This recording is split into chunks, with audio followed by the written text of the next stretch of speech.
Assalamualaikum, balik lagi di rekap alur cerita film bareng Mamang di sini.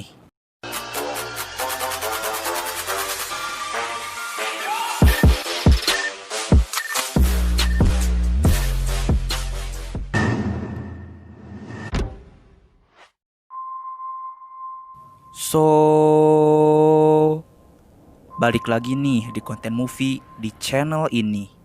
Di kesempatan kali ini, Mamang mau nyoba rekap alur cerita dari film Cold Prey yang menceritakan para pemuda-pemudi yang dikejar-kejar oleh psikopat berdarah dingin di wilayah gunung es. Mau tahu kengerian dan ketegangan yang ada di film ini?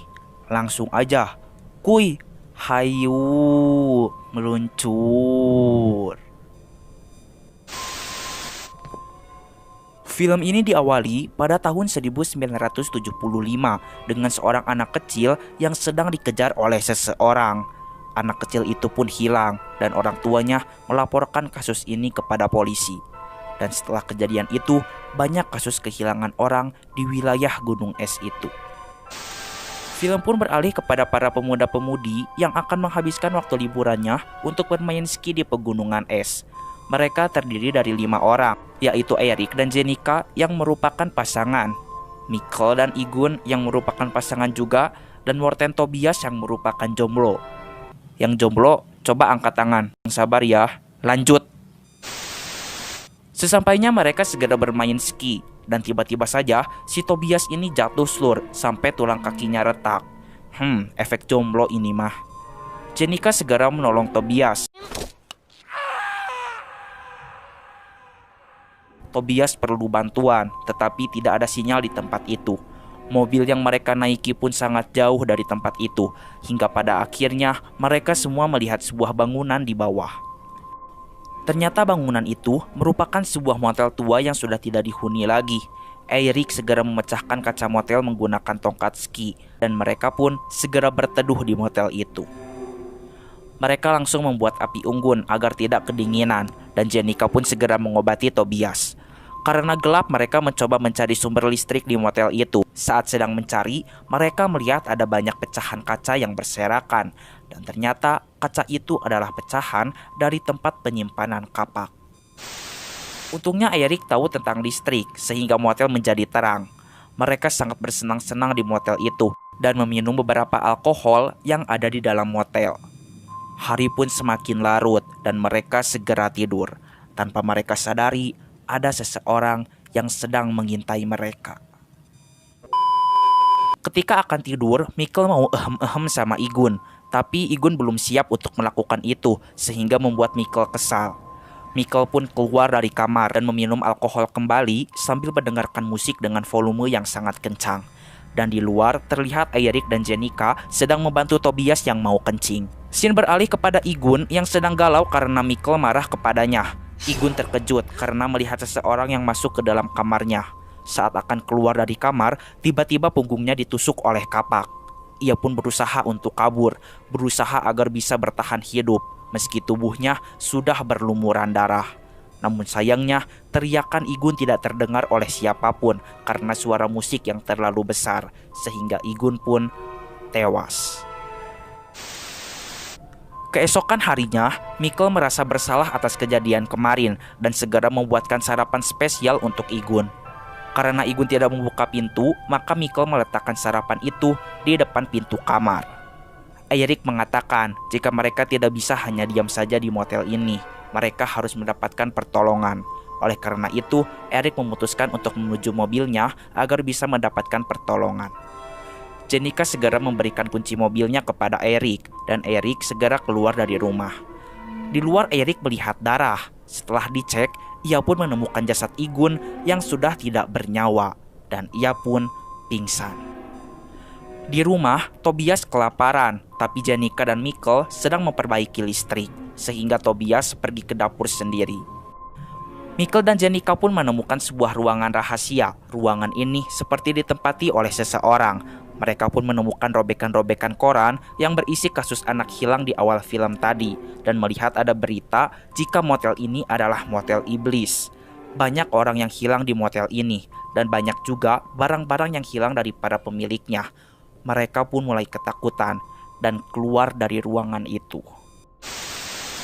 Setelah itu Jenika menghampiri kamar Igun untuk membujuknya agar bisa memaafkan Mikkel.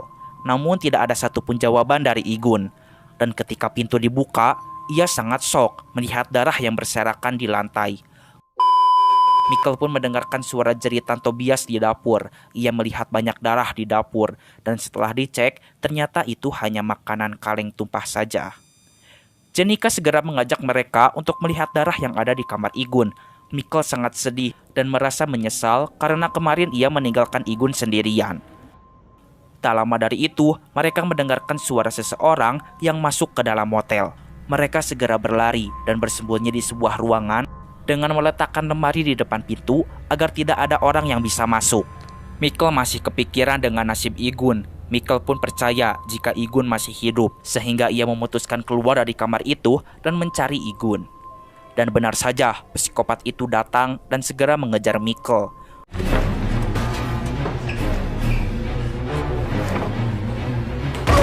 Mikkel pun berhasil keluar dari motel dan segera bersembunyi di atas atap. Setelah psikopat itu pergi, Mikkel segera masuk kembali ke dalam ruangan. Mikkel segera menyuruh semuanya untuk duduk menahan pintu. Psikopat itu pun berusaha untuk mendobrak pintu.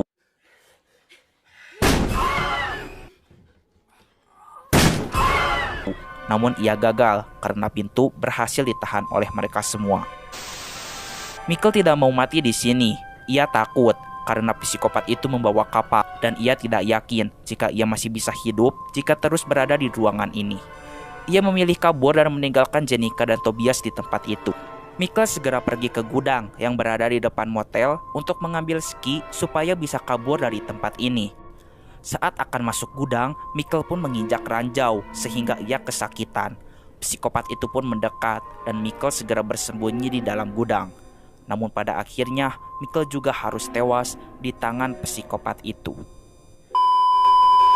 Jenika dan Tobias sangat ketakutan melihat psikopat itu. Mereka berusaha agar bisa bertahan hidup dan mencari cara agar bisa kabur dari motel ini.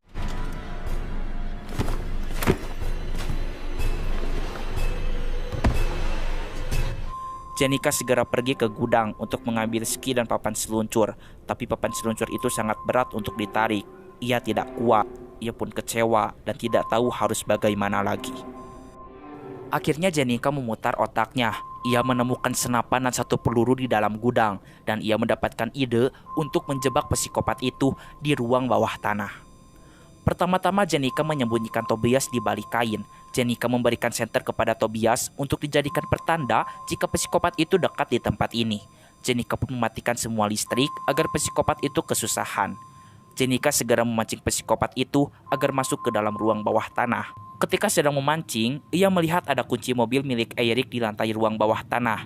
Ia pun melihat jasad Igun dan Mikkel. Dan tiba-tiba saja ada tangan yang mencengkram kakinya. Dan ternyata itu tangan Eirik. Eirik belum mati dan Jenika sangat senang. Tiba-tiba saja Tobias memberikan pertanda jika psikopat itu semakin mendekat. Jenika menyuruh Eirik untuk berbaring dan ia segera pergi ke ruang atas dan langsung bersembunyi. Psikopat itu pun masuk ke ruang bawah tanah dan Jenika segera akan menembak psikopat itu. Tiba-tiba si psikopat mematikan lampu senternya sehingga Jenika kesusahan untuk melihat. Tak pikir panjang Jenika segera menutup pintu ruang bawah tanah dan menahan pintu itu memakai senapan. Mereka berhasil menjebak psikopat itu sehingga mereka bisa kabur dari motel iblis ini. Tapi Jenika tidak mau keluar karena Eirik masih hidup di dalam motel ini.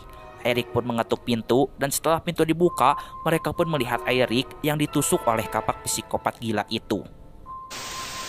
Mereka mulai mundur secara perlahan-lahan. Karena sebenarnya Tobias suka sama Jenika, akhirnya ia menyuruh Jenika untuk segera kabur dari motel ini. Dan ia pun tewas karena kepalanya tertancap oleh kapak si psikopat.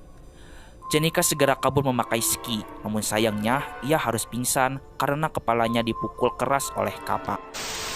Keesokan harinya, Jenika sadar dari pingsannya dan di hadapannya terdapat mayat teman-temannya yang akan dibuang oleh si psikopat ke dalam jurang. Satu persatu teman-temannya pun dibuang. Ia pura-pura mati agar bisa selamat dari psikopat gila ini. Ia pun melihat cutter yang berada di saku celana Tobias. Ia segera mengambilnya untuk melawan psikopat itu.